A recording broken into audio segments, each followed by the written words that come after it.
waaw tey taxaw seetlu bi lan la rek Gambie démb coup d'état naroon na fa am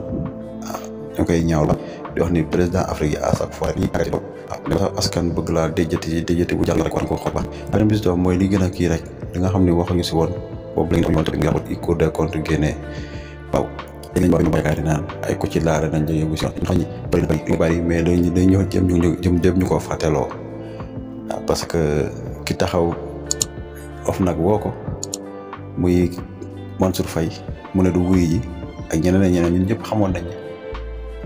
daa nekkul si lu yoon ku bu juwoon du xaar ñu koy woo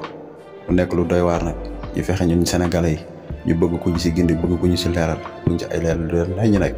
ndax suñu bopp bi ubbeeku ndax ñun xam nañu ñi ñuy jiite ay trian lañ ay sàcc lañ am nañ ñi ki nekk ca kaw di Macky Sall ba ñi si suuf ñoo ñëpp ay trian lañ ay sàcc yu mag lañ mais tamit buñ sàccee ba génn bañ jàppaleen loxo si poos nañ leeral parce que liñ doon toppee Khalifa Sall di ko toppee Karim Wade buy ci seen biir kon nag booy sang da ngay sang ñëpp loi des général mu nekkoon seen taxaw seen lu am mbégte bu baax di leen jaajëfal